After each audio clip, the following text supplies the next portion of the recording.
he says. What are you drinking? Kombucha. What kind of kombucha? Today is raspberry hibiscus. Oh my god. Oh my god. Is that the Simply Truth ones or whatever it is? Yep. Simply Truth organic kombucha. That's the one. Good shit. Good shit. Good shit. There we go. Comes naturally. We are. Joe. I'm Cody. I got him off guard again. And welcome to the show, everybody. Welcome. Joseph, what topic are we talking about today? Whatever we want. Oh, I was going to say Ted Lasso, but that's a thing that we could talk about. We could talk about whatever. So, for the folks out there who are listening, who don't know what Ted Lasso is. Ted Lasso is, I'm going to read this because it's a very weird way of saying it. An American comedy streaming television series developed by Jason Sudeikis, Bill Lawrence, Brendan Hunt, and John Kelly. And the one thing I did not know until I started watching it and wondering where this show came from is where this show came from. And Joe, do you know where this show came from? Yeah, it was an ESPN like spoof show or like little spoof commercial thing. It was actually NBC Sports. Sorry, NBC Sports. Yep, it was a promo where Jason Sudeikis played the character Ted Lasso, and I found a real bad video of it on the YouTubes, but I never went back to look for another one because the link the guy had was like some dude who recorded it clearly on his phone from his computer, and it was trash. So I never went back to look for it again. I'm sure it's out there because, well, the popularity of the show has probably driven that, into the waking eye of everybody. So, yeah, basically, the show is about a football coach from a real, is it Division I?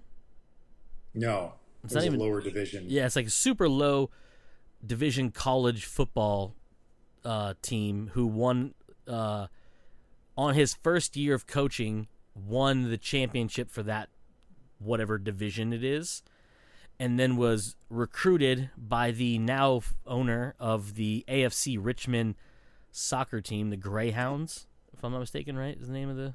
Yeah, that sounds right. Yeah. Oh, yeah, of course it is, because what happens in the first episode of the second season. Right. Which we'll get to. By the way, spoilers, if you haven't seen this show, we're going to talk about it. So if you want to go into this with no spoilers, you should probably stop listening. And if you don't care about spoilers, or if you already watched it, listen in.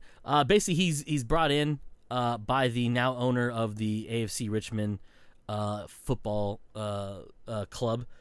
And essentially, it is, at that time, a major league moment. And what I mean by that is the premise of the movie, the very first movie, at least, of the movie Major League with Charlie Sheen and the guy from Sniper, Tom Berenger, and a bunch of other people, Wesley Snipes.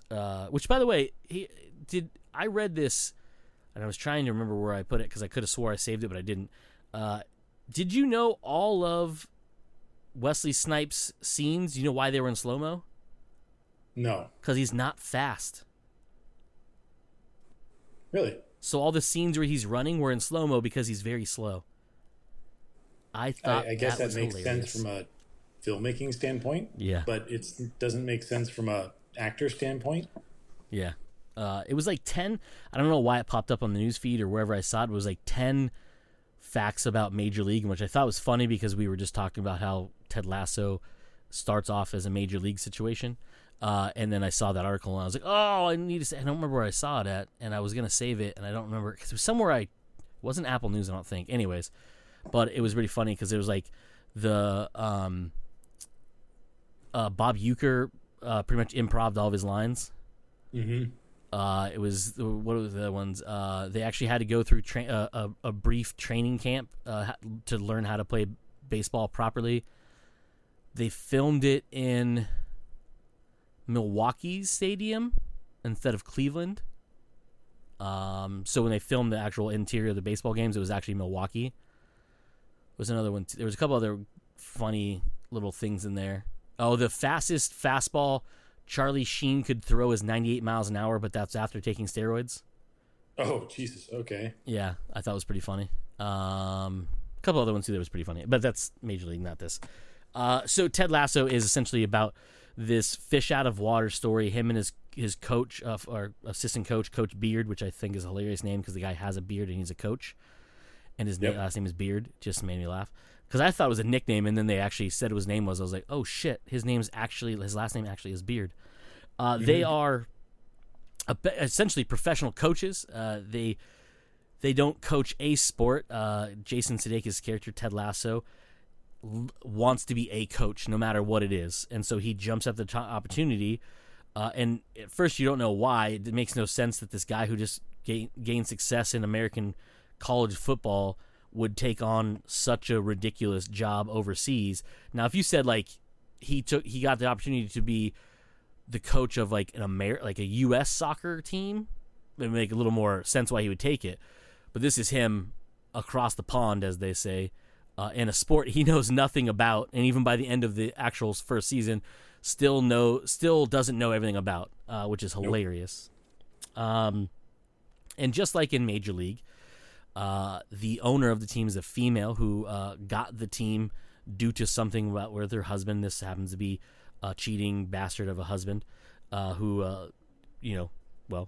in the divorce, she got his prized possession, his football team, and the cast of characters on the team, which surprisingly enough, you actually like all of them.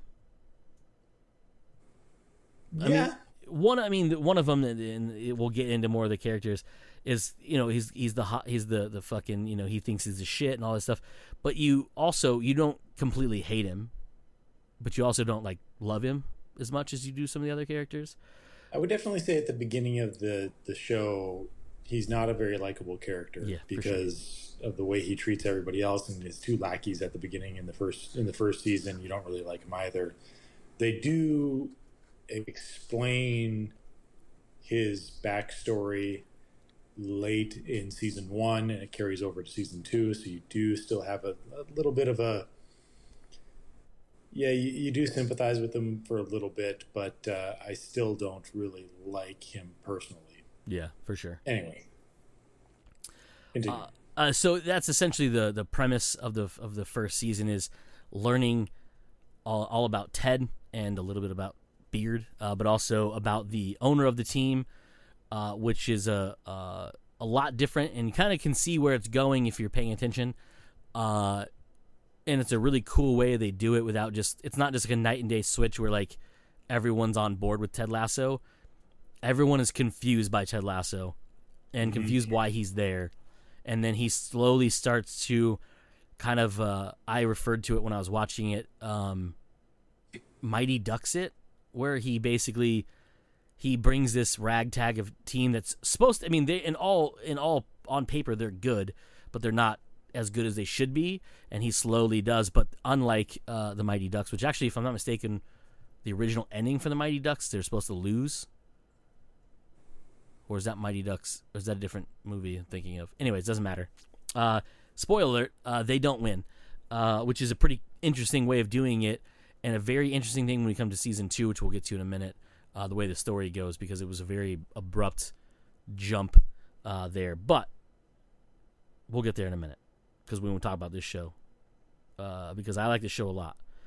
So this show was developed by Jason Sudeikis, Bill Lawrence of, many things fame. If you don't know who Bill Lawrence is, Joe's very familiar with Bill Lawrence. I don't know if he knows that or not. It's Scrubs.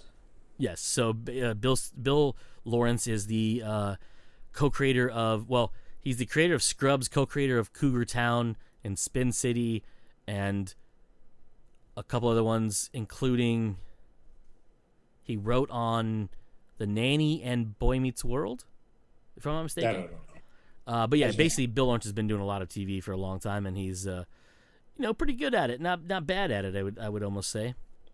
Made some pretty good shows. A lot of people like. Here's a list of his writing stuff. So wrote on Boy Meets World, wrote on The Nanny, wrote on Friends, co-created Spin City and was executive producer and writer on it. Created Scrubs, who's writer, director, and executive producer of.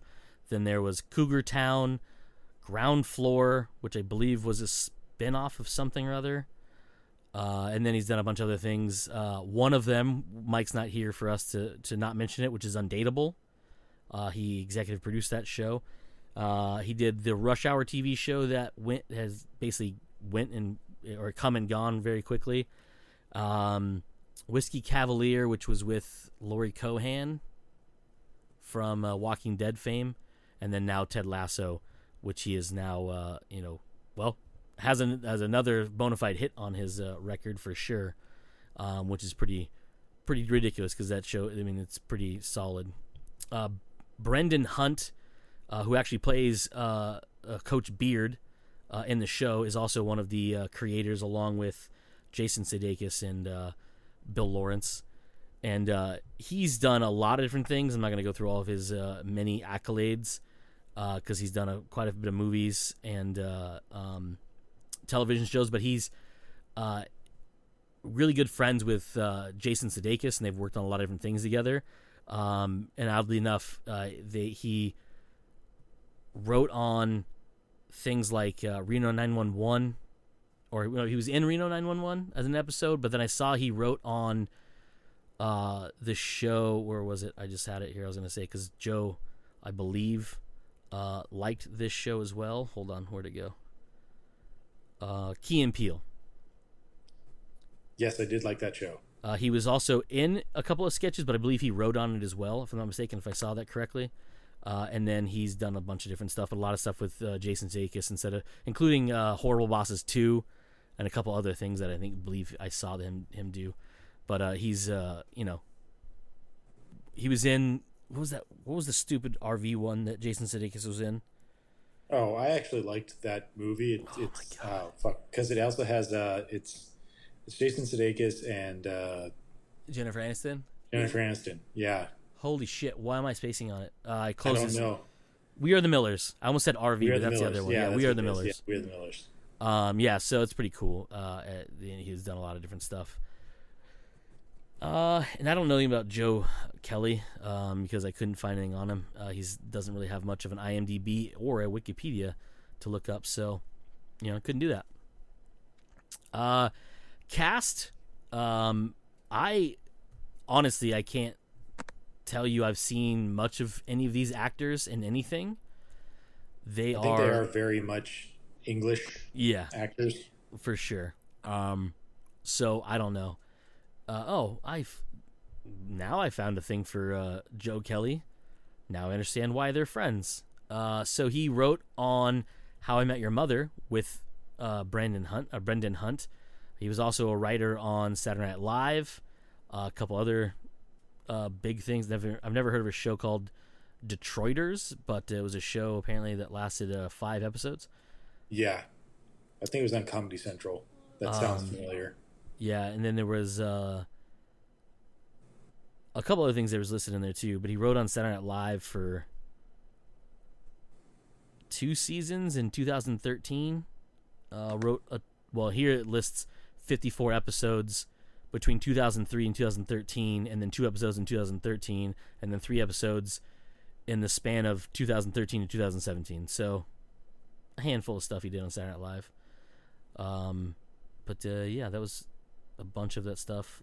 A TV movie called Living on a Prayer, which sounds like a Madonna movie for some reason. No, it sounds like a John Bon Jovi. Oh, yeah, John Bon Jovi. Not that. What is this about? Oh, Joe Manganiello was in it? Really? Yeah, dude. Weird.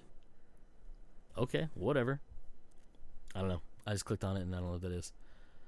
Anyways, yeah, so that's Joe Kelly. Apparently he does some other things and things like that. So first, I guess we'll go over what are your thoughts on the show, Joe?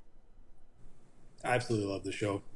I remember seeing trailers for it. It looked funny.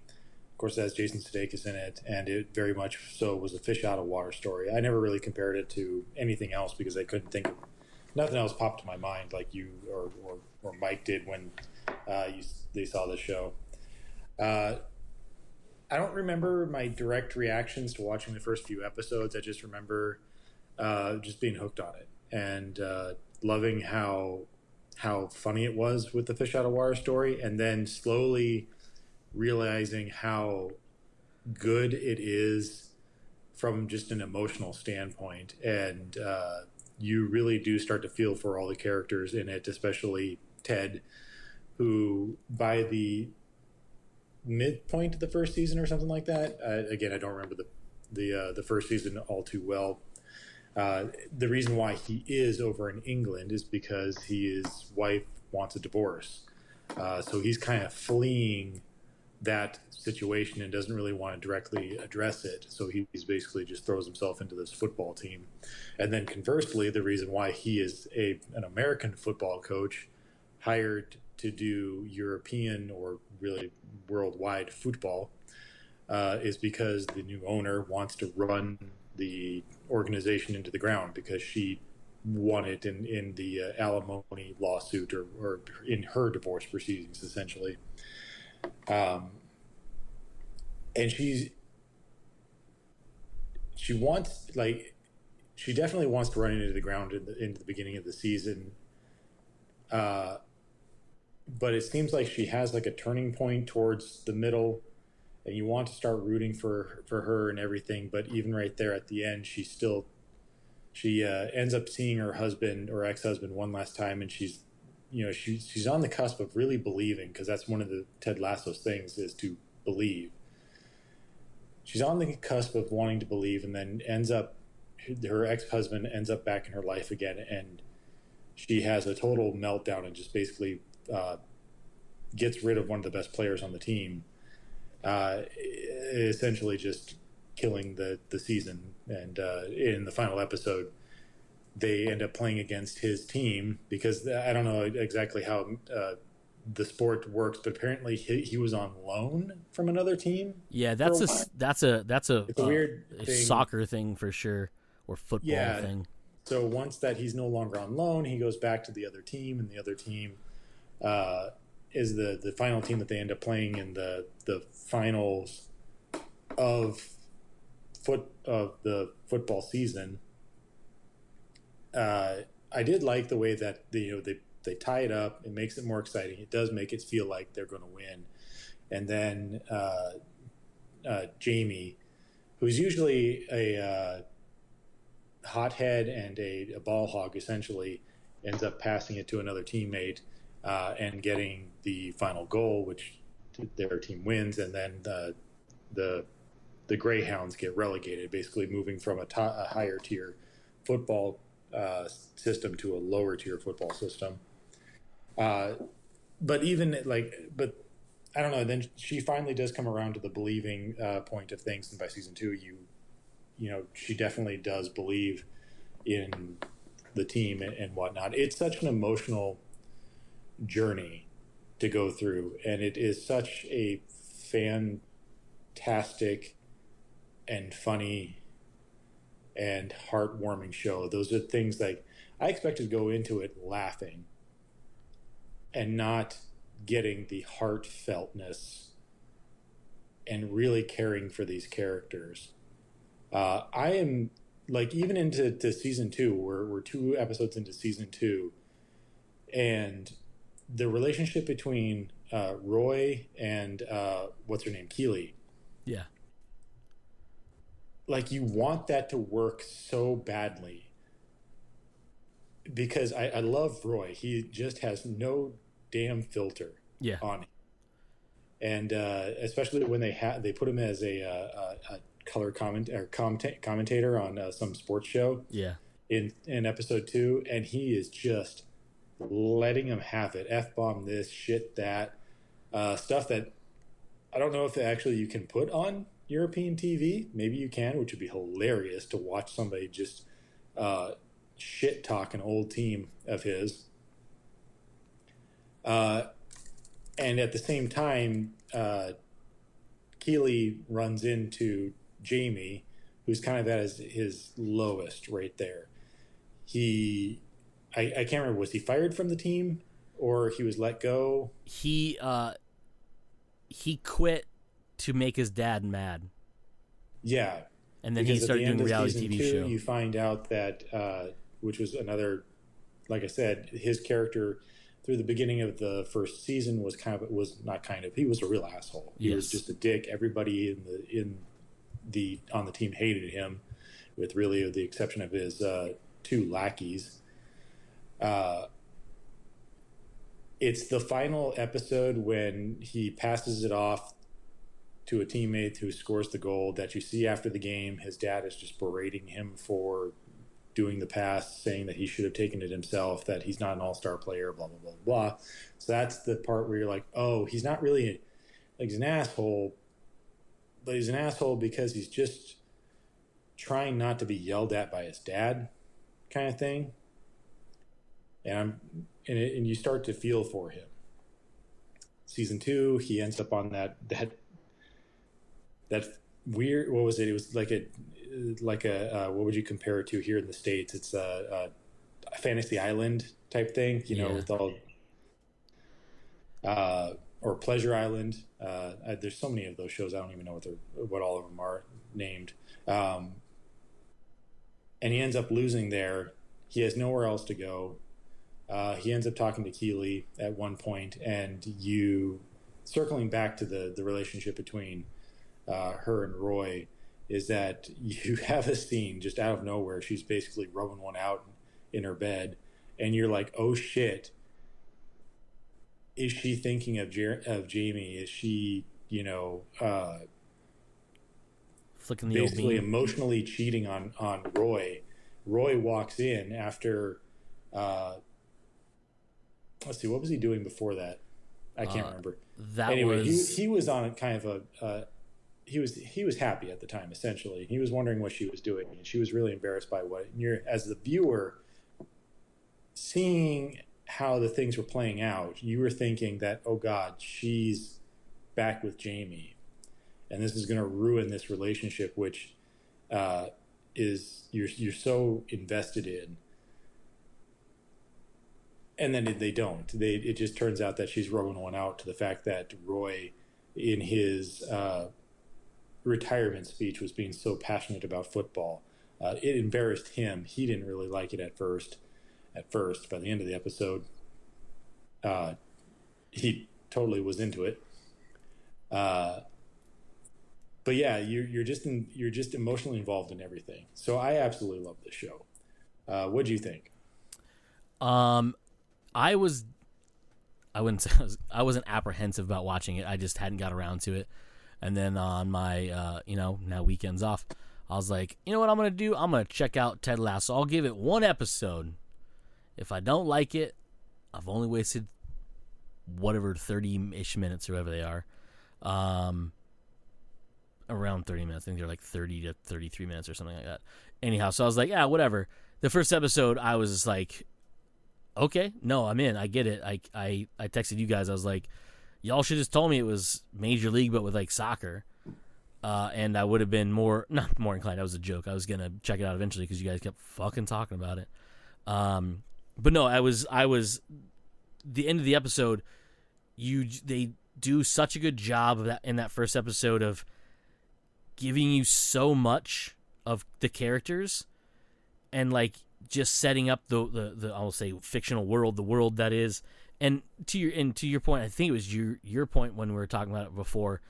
There's not a whole lot of soccer in it, like of that. There is some, but it's all character stuff that has to do with what is going on with them. And you're like you were saying, like the whole thing where like at one point, Ted thinks of a play where they can basically use everyone's thought of Jamie being the person who's going to go for the goal to then get Sammy the ball for him to score, because it's going to be a better way of, like, it's a way of mixing things up versus just always going after like Jamie, and letting him take the shots, letting other people have it. It's going to confuse the defense and blah, blah, blah. And Jamie gets fucking angry about it, right? Mm-hmm. That's the most really soccer that you have to deal with those type of moments, and they all have to do with the character building that they're doing and the character development that they're doing.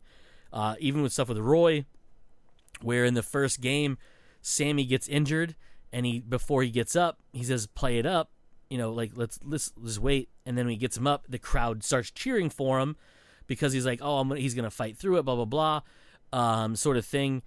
And then it comes around to the end. At the end of the first season, the roles are reversed, and Sammy does that to Roy, and then Roy gets up, and they're chanting essentially the Baby Shark theme, but with Roy's name. And it's pretty funny, and it's a really good moment, and it just shows you how much.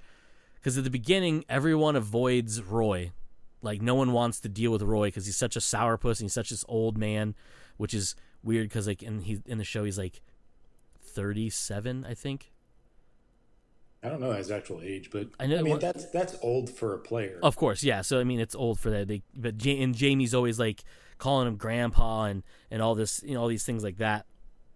And it was just really cool, like moment where like you get to the end of it, and by then they're already like developing him as the go-to player on the team. Like he's the captain, but he's not because the captain because he's the best player. He's because he's the most experienced player, but also at the end of the show he's kind of everyone's like go-to man to get for knowledge and for help and things like that.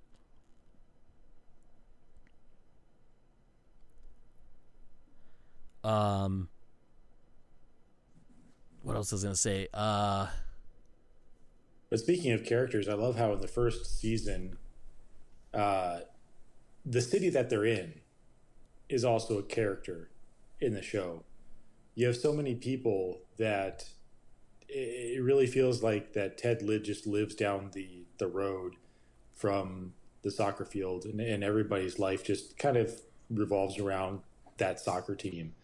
Very much so, like I think in some areas like a college football team or a college sports team would. But it's absolutely fun to see these characters, and there were a lot more of them in season 1. There you still see them in season 2, but you have like those 3 heckler guys in the bar, in the pub itself, that are so much characters that don't really drive the story, but are there to enhance the story. Yeah, as well.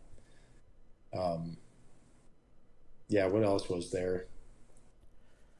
And it's the in much to and I hate to keep harping on it, but how much similarities there are to Major League in that first season is even by the end, everyone's rooting for him, but they still don't like him. You know what I mean? Like they're still like they're so apprehensive, and even though they end up losing, they actually lose that game, right? Because they had the tie, they needed it, but then they lost because they scored again. Yes, you're like, oh, this is where they're gonna turn on them, and then really they didn't. And I was like, oh, that's pretty cool. But yeah, it was I remember what I was gonna say is the supporting characters in this, who are some of them are they're in every episode, like Higgins is in every episode, but he's a side character, but that's one that's always there. He's a main character, but he's not like the show's not focusing on him, and it sort of does towards the end of the season because you see him more at home, and especially when he quits and she goes to ask him to come back and he's got the fucking goatee and he's playing the stand-up cello bass thingy. I was dying. But yeah, I mean, you have your main characters, but your recurring ones, like you have Sam, who is like the upcoming young star in it. You have what's his name, the Danny Rojas, who is hilarious when he comes in. Life. Yeah, football life, and it's just those like things like that, and like a lot of the characters or the teammates who have little bits, lines. They're just really good, and especially the transition, like you were saying, when the 2 lackeys that Jamie have essentially turn on him when he feigns being injured, and you can see that they turn on him because they realize, oh, you're kind of a shitty person, and like we're a team, and then like they really embrace them. And then the whole thing with like Nate being turned into like a spoiler again coach at the towards the end of the first season, and like little bits with them, and then there's like these little like inside jokes they built quietly throughout the first season, the whole Diamond Dogs thing, which is hilarious, and then like just little things like that is just like so well done, and the characters are so good, and it's just so much fun to like watch it. And like when you, like I said, when you get to the end and you have like those three hooligans in the bar that seem always be in that bar no matter what, and even the bar owner or the lady, the old lady who works at the bar, I'm guessing is probably the owner or whatever. Yeah, she's the owner.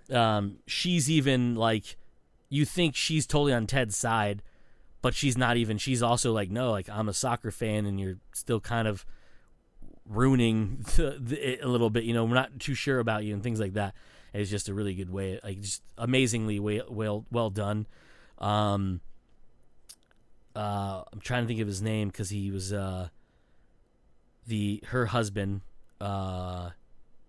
His real name. Oh, his real name wasn't that was the dude from Buffy. Yeah. Anthony Head. Anthony Head. Yes. I was like, when I saw him, I was like, what? It's Giles. Is it Giles? It's Giles. I was like, why is Giles here? And then you realize who it was. I was like, Giles is a dick. Mm-hmm. And I love the dart scene. What was the dart scene? So originally, Rebecca is going to go meet these two co-owners that own like 2.3% of the team. Right. And they just love to jabber. And they're called the Burger Sisters or something like that. And so she brings Ted because Ted loves to talk and he's just a maniac, right? Yep. So they go, and it turns out that that her ex-husband Rupert bought them out, or well, he didn't because he's not allowed to own it. He had his new fiancée with his money buy out their thing, so she's co-owner, and they're gonna get married, so he'll have partial ownership of the team again and be able to be the only other person really that's on there, you know, and doing it. So they have this thing where basically he shows up and Ted baits him into a dart game, making him think he doesn't know how to play golf or play darts. And it turns out his game is he loves darts and he's really good at it. And he sets him up perfectly to get him to never be able to be part of the team. It's pretty funny. That's right. He dart sharks him. Yeah, it's super hilarious.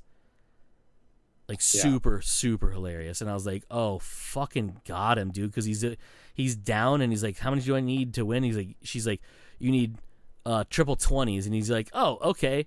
And he's like, 20, triple 20, triple 20, bullseye. And I was like, dang, got him, son. But the whole thing was like, just, you know, like I always reference things that remind me of other movies that I love. And one of them was the whole sword fight when it comes in Princess Bride. And he's like, I'm not left-handed, I'm right-handed, and he does the same thing. And then he was like, oh, that's right, I'm not a lefty or whatever. And he like just fucking nails the dartboard. I was like, well done, very classy move. What else was there? I did look up on IMDb the I loved looking at trivia about the show. Or about just anything, really. But I had a couple ones that were pretty cool. So, do you know who does the music for the show? No. Marcus Mumford of the band Mumford & Sons. Mumford & Sons? Really? And he's friends with Jason Sudeikis. And Jason was actually in a video called Hopeless Wanderer in the music video. Uh-huh. So that's pretty cool. One of the ones I thought was pretty hilarious is in the first season, Ted's super excited, and he goes to leave Rebecca's office, and he jumps up and hits his head on the doorway. That was real. It was unscripted, and he actually hurt his head. That's awesome. Yeah, I thought it was super hilarious. Roy Kent is actually based on a real footballer named Roy Keane, who played in the Premier League in 1992 to 2006. and was famously a Manchester United guy, and it's pretty funny. And he there was the thing. He was always known as a box-to-box midfielder, which is kind of like I guess, sort of like a all-around player, like a utility player, I guess. But also, like, that's kind of the role like you take if you're not a star. So that was pretty interesting. From what I read, again, I don't know anything about soccer, so I'm just going on. The other thing is Richmond Green, which is the park area that you see the teenagers playing soccer in, that I think is going to lead to something with that female, that teenage girl. Right, because she appeared fairly prominently in the first season, but nothing really came of it. Yeah, so, and you could tell she's in primary school because you can see her school uniform at one point. Right. But that is that park or whatever is known as Richmond Green, which is the reason why it's the AFC Richmond is right there, because that's where it's at. And it's actually usually where they play cricket at, and it's owned by the royal family.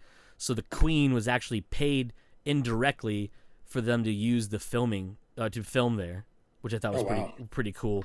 But it's actually known as it's a place where they play cricket. Yeah. Okay. Let's see. Zach Braff directed episode number 2.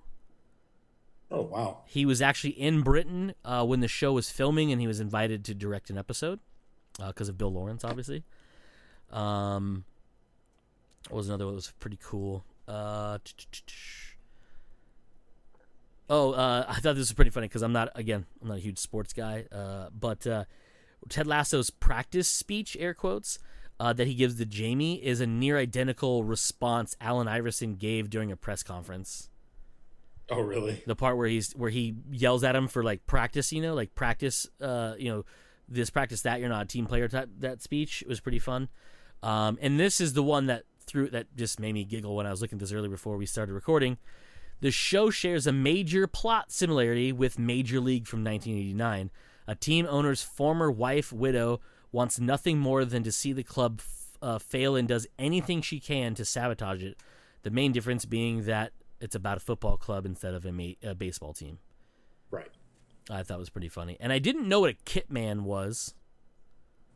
I kind of still don't, but I do a little bit now. So Nate, who was a kit man, who in the show I thought was the kind of like clean up and take care of everything. He's actually, so a kit man is actually like every player's like assistant. Mm-hmm. They do everything they can to support the actual players, which I thought was very interesting. I didn't know what that was. That it was like a towel boy, type thing, or a water boy for people who love Adam Sandler. A real kit man is basically every player's go-to man who helps them in all aspects of players' personal lives, and they don't just deal with kits, which apparently, had to look it up, is their equipment. So things like the cones and the cleats and the towels and the uniforms, all this fun stuff. He's everything. He doesn't just do the kits, is what they call it. He will run and get there and help them with certain things. They're drunk. He'll go out and he'll pick them up and bring them home, or he'll a couple of things before we started, where one guy famously used to hide mistresses of married football players for them, and he would even let them use his apartment to bang and then drive the mistress to her apartment or wherever and get them ladies, like all sorts of crazy shit. Like, I was like, Jesus Christ, Kitman is ridiculous. And I had to look up what Kitman actually meant, but that's what it actually means, is like kind of utility person. It's a weirdly demanding job. Fucking strange as shit. And apparently Kitman is like overly devoted to the team, and that's why they do, like, those stories were like outlandish, but I would hope that you're paid pretty damn well, because as you're explaining it, it sounds like you are, and I don't know how many kit men would be on the team, but they only had one here. So I assume if you have one person that's basically supporting the whole entire team, that could be supporting them at any given time. That's a demanding job that hopefully pays really fucking well. Yeah. Jousting tournaments used to be taking place on Richmond Green in the medieval era, which I thought was pretty cool. The Cricketers Pub that Ted frequents on Richmond Green is called so because of the Richmond Green's strong history with cricket. There was one other one I thought was pretty cool, and I don't remember where it was. Nope, I don't know where it went.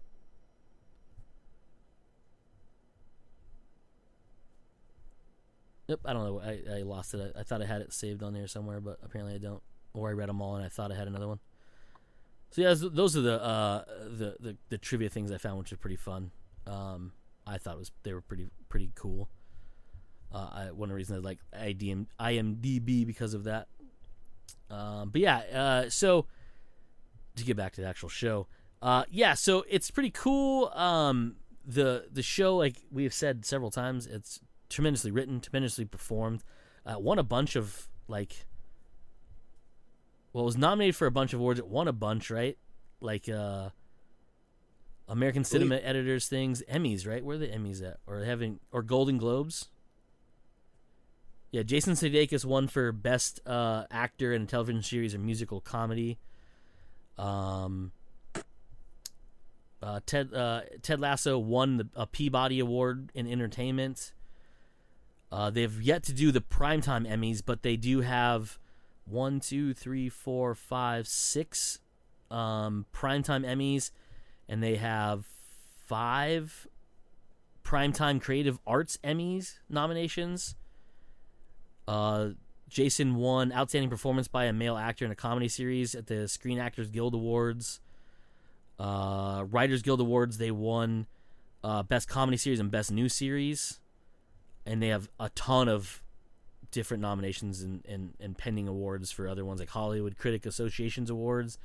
That hasn't happened yet, but they're up for pretty much all the main ones. Jason's on there twice. Well, twice because he's a co-creator of the show. Supporting actor.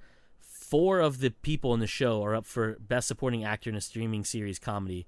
And that's Brett Goldstein, Brendan Hunt, Nick Mohammed, and Jeremy Swift, which is just, that's just, you have 4 people from the same show up for the same award. That's just ridiculous. But yeah, it's a tremendous show, is all I'm trying to say. Yeah, it definitely is. And I can't, I'm upset there was only 2 episodes so far of season 2, because I burned through season 1 in one day, and I was like, how many episodes are available in season 2 so far? And I said 2. I was like, well, fuck it, I'm knocking these out too. What's another hour of my life gone by? Yeah, I'm not gonna lie. I didn't start season 1 right away. I watched it after the whole thing finished. So when it came around to season 2, I started watching it. My brother and we watched the first episode, and we were like, let's just continue on to episode 2, totally forgetting that we're watching that's an Apple TV show. They don't do drops of the whole season. And it was like, well, didn't we watch this whole Oh, that's right. It had already released all of the episodes by the time we watched it. Well, fuck. Because each episode ends with just enough to be draw you into the next episode and just continue the story on. Yeah. So even now, I can't wait till Friday. Yeah, it's just ridiculous. It's released. It's so good, and it's so well done, so well written, so amazingly acted. Everybody is tremendous in it. There's a lot of loose ends at the end of season 1, and I thought a lot of those were going to would come up right away in season 2, but they did a time jump in season 2. So you find out the end of season 1 because they didn't make the finals or whatever it's called. They were dropped down a category. They got relegated. Yeah, they got relegated. And the only way to get unrelegated or promoted, I think is what they actually called it, is you have to essentially win. And they went completely tie. They tied every single game all the way across. Yeah, so the first 8 games that they've played in this current season, they have tied every single game, which honestly in soccer isn't bad, but it's not going to get you promoted, I don't think. No, not at all, because that's the whole thing is like we need to figure out a way to get promoted, and winning is going to do that, and they have not won. They've only tied, which doesn't do them any good. So, and much like hockey, there's like a point system for like wins and ties and losses, but if you have ties, it's no points. Like it's better than a win or a loss, but it's not as good as a win. Yeah, It doesn't take away points, but it doesn't add points. And I could have looked it up, but I didn't. Here's the other fact that I found. Here it is right here. I had another tab. So, basically, the series premiered with the first 3 episodes on Apple TV Plus on August 14th, 2020. It was renewed 5 days later for a second season of 12 episodes, which premiered in on July 23rd of 2021. Obviously, we're here now. And in October of 2020, the series was actually renewed for a 3rd season. So that's cool, and also probably helped them, write. They know they're going to be around, so they can extend out their Yeah, so I thought it was pretty cool. And the whole time jump thing threw me off because I was like, oh, we're going to be able to see them kind of build the team up, and then it's like, no, the team's now built and it's a solid team. They just need to work more to get ahead, and they were like which was the first episode, and I texted you guys. The first episode of season 2 got real fucking dark, real goddamn quick. Because it starts off, you're like, oh, they're going to win. Like, Danny Reyes is amazing, and he's going to fucking juke this goalie and get a goal. They're going to win their first game after having all these ties. But he accidentally pulls a Randy Johnson.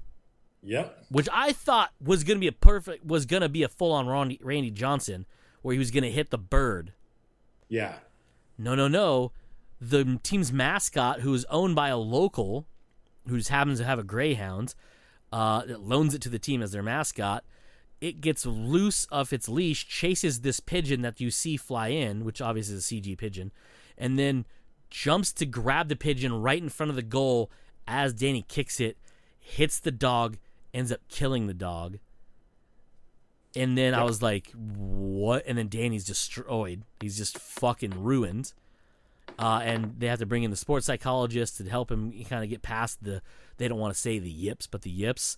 But the thing that got me, which made me just love the show more, was the press conference that Ted gave right after, where everyone asked him, like, what about how they feel about the team, talk about the dog. And instead of talking about anything else, Ted just goes into a story like he normally does about himself, and he tells this story about how when he was young, he was bitten by a dog, and he was actually afraid of dogs, and then he ended up taking care of that same dog, and they lived with him, and he loved that dog, and they actually had to put it down because it was older. And I was just like, wow. And I'm not gonna lie, I was a little teary, and I was like, how did you get from this super dark joke you just did to like one of the most powerful moments? And you could see like everyone in that scene was amazing, acted amazing. Like, Ted was like super sincere about it, and even what's his face from The Independent, what's his name, Trent, was like, Trent. Oh, okay, yeah, I see where you're going with this. And it was a powerful moment, and I was like, that is such a great way of doing it, because he could have, obviously skirted it, but he led right into it, talked about that, and then said what he said. And I was like, this is just, so good. And that episode was so dark.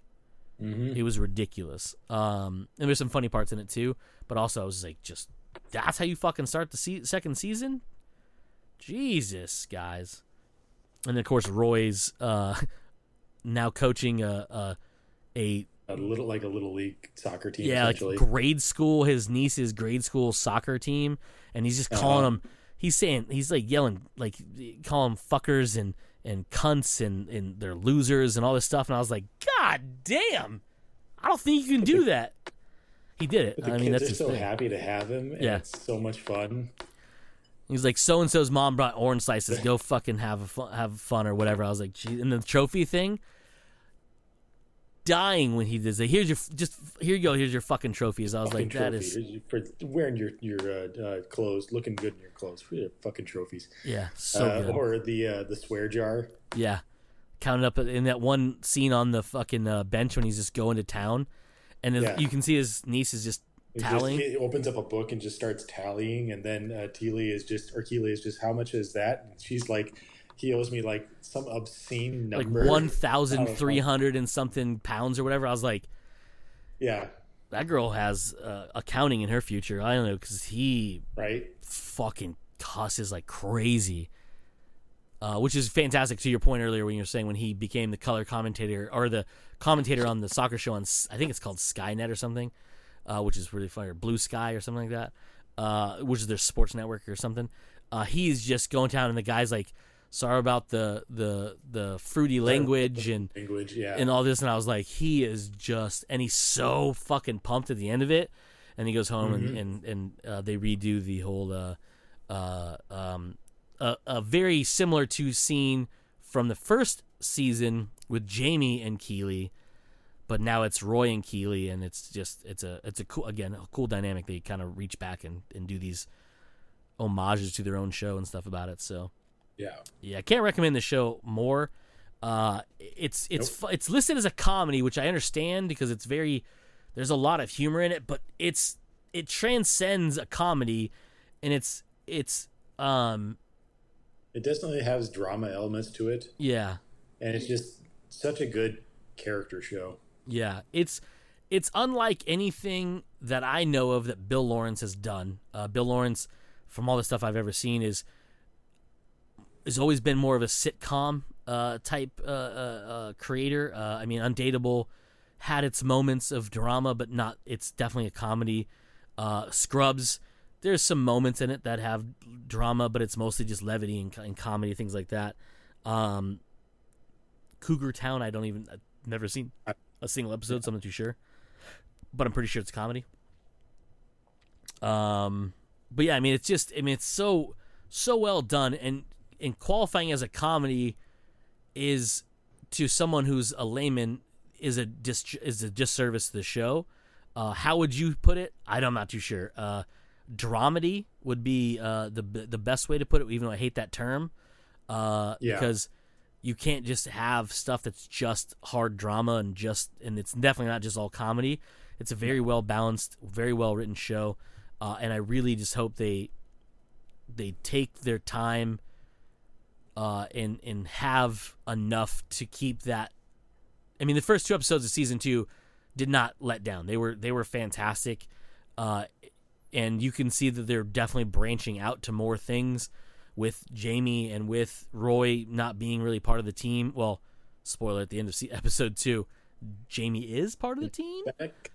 Yeah. Which is a very interesting thing because, like, all of a sudden you're like, Ted, what are you doing?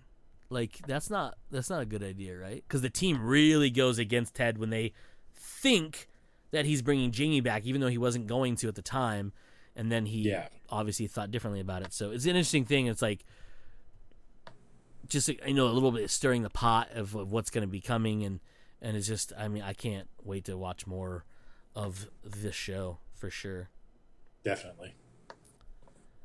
I think that's all I had to talk about the old Ted Lassos. Yep, same here. And I think we're almost at our time. Yeah, a little shy of an hour, but that's okay.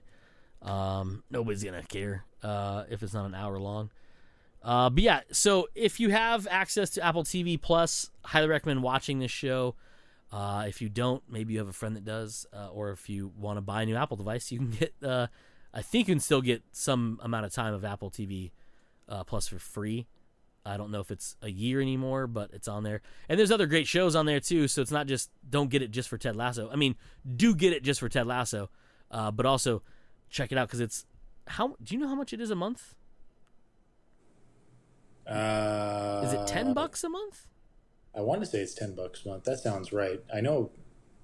What am I paying for Apple One? 40? 30 a month. Well, I should say I'm not even paying 30 a month because they keep crediting me $5 a month for Apple Music, I think. I don't know why I keep getting a credit for it. Did you? Well, unless you're still weirdly paying for it, I don't know. But yeah, there's other great shows on there. For All Mankind is tremendous. Tremendous. I still need to continue watching season 2. Yeah. C is actually really interesting, but I never finished season 1. It's just it's a really well done and gorgeous looking show. I just need to get back into it.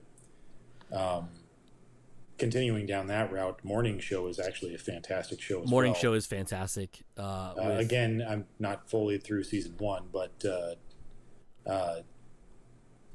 Jennifer Aniston is fan-fucking-tastic in that show. Yeah. So is Steve Carell. And what's her? I'm trying to think of her name that's in that show with her. That's Reese. No, it's not Reese Witherspoon. It's Oh my god, what is her fucking name? Hold on, it's right here. Morning Show. It's a name we should know. Yeah, I know. I'm spacing on it. It is Reese Witherspoon. It is Reese Witherspoon. Yeah. Yeah. Reese Witherspoon, Jennifer Aniston, Billy Crudup, Mark Duplass, Steve Carell is in it. There's a lot of people you would actually recognize in the show, and it's actually I only watched season 1, and it's really good. Very well written show, and it was based on a Australian. No, it's based on something. It was based on something that someone experienced. I can't remember. It was like a book or something. I have no idea. I don't know. I could have clicked on the thing. I didn't look at it though. Oh, here it is. Yeah.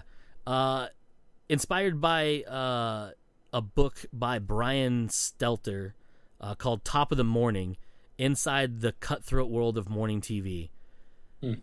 That's what it was. I thought it was Australian, but I think I was thinking it was something else. But terrific show. It is definitely a drama. There's no way around that. There's some comedy in it, but not like there's not like it's definitely not like Ted Lasso is. It's definitely a lot more drama than there is anything else. What else did I watch on there? Servant, which is produced by M. Night Shyamalan. I think it was created by him too. That show's fucked up. I haven't watched season 2. I've only watched season 1. Show's real fucked up. There was what was the Steven Spielberg show they had on there? Oh, was it on there? It was the Astounding Things or Amazing Stories. It was Amazing Stories. That's what it was. Basically a reboot of an original series, and I don't know if that's been renewed, but it only did 5 episodes. But if I'm not mistaken, I only watched the first one because it's an anthology show, so there's not like the stories aren't continuous. They're like their own little stories, but I think they're all fairly long. I believe they're like an hour long each. Yeah, I think they're like an hour or a little bit over an hour, or a little around an hour. They're pretty. That was the only one that I could really say that I've watched, and I went, I don't really care. Yeah, no, I didn't. I get it's an anthology series, so I can watch episode 2, and it's a totally different thing. But I watched episode 1, and I just went, I really don't care about this. Yeah, and it has I don't know. I might check out some more of it later on if I ever get bored or whatever, which probably not gonna happen because there's a lot of TV shows to watch out there. But it's the first episode was like it was all right. I wasn't like, oh my god, I have to watch all these. Yeah. Here's another one. The Stephen King one we talked about previously on another episode. Lisa's Story. Yeah, Lisa's Story. I watched the first episode. I plan on going back to watching. I only watched the first episode or 2 episode. Yeah. There's the Mosquito Coast, which I need to watch. I didn't realize it looked fantastic. Looks interesting, but it's a full-on movie. It's a television show. Was it a television show? Yeah, the first season has 7 episodes in it. And they range anywhere from 45 minutes to an hour, I think, if I saw correctly. But that's got a lot of really good people in it. But it's based on the book by Paul Theroux. Yeah, that sounds right. Right? Yeah. Which is funny because it actually has an actor in it. named Justin. I hope it has actors Thoreau in it. I thought was pretty hilarious. And Justin Thoreau is one of my favorites. He's amazing in pretty much everything I've ever seen him in. So that's a good one too. And there's like a bunch of Mythic Quest obviously is on there. It's a really good one. Oh my god, Mythic Quest is so fantastic. There's a new one with a musical comedy with Keegan-Michael Key. Yeah, Keegan-Michael Key's in that one. I'm spacing out of the name of the show. I want to watch it, but at the same time, I'm not. Yeah. I don't know. Like, it's got like an all-star SNL cast in it, or at least throughout the series. I don't know if they're regulars. It looks like it could be funny, but I just don't know. It's the same thing because it's a similar idea to their other show, Central Park. Central Park, yeah. Which I watched the first episode. It's by at least the same producers and probably the same artists as Bob's Burgers. Yeah. And I think some of it shares some of the cast as well, the voice actors. I watched the first episode of that. I want to like it. It's just not as funny as Bob's Burgers, but it leans really much more heavily into the musical side of things. So I just really wasn't that into it. So I don't know about the Keegan-Michael Key's thing either. By the way, Central Park was made by the guy who created Bob's Burgers, Lauren Bouchard, who also does the voice of the wife from Bob's Burgers as well. And if I'm not mistaken, he writes and animates Bob's Burgers, which is insane. But we're not talking about that. That's just a thing. And then let's see. I think it's all that. We're not trying to sell you on Apple There's TV a bunch more. There's a bunch more there. You got Oprah stuff. You got the Peanuts stuff. It's definitely, in my opinion, well worth the money. Especially since if you're in the Apple ecosystem, you get an Apple TV, you're going to have a really nice time. And I have to purely say, from a person who owns an OLED TV in a decent surround sound system, it is hands down the best video and audio I have ever seen from a streaming service. Hands down. Yeah, it's definitely up there. Very akin to like the quality you get of like most of the Disney Plus stuff that I've noticed. Even on Ted Lasso, I noticed, not to be super nerdy about it, the audio design of that fucking show is tremendous. The audio design, so there's another, and we can get into this later. There's another show on there that is absolutely fantastic. It is, I'm spacing out on it. It's the one with Obi-Wan and Charlie, The Long Way Up, a documentary about them taking electric motorcycles and electric trucks from the tip of South America all the way up to California. And that is a documentary series with them filming in, obviously, on location. And I swear to God, it has some of the best surround sound audio and audio mixing and everything that I've ever heard from a show like that, period. It is fan-fucking-tastic. And it seems like every Apple show, they just push those aspects to 11. Yeah, they're ridiculous. Fantastic. High quality for sure, and it shows not just in the production quality, but just the shows themselves is fantastic. Because like Ted Lasso is amazing. Like we said about those other ones, they're really good too. So that's it for this week's episode of Comes Naturally. We are Joe. I am Cody, and as usual, you fuckers just came naturally. Bye.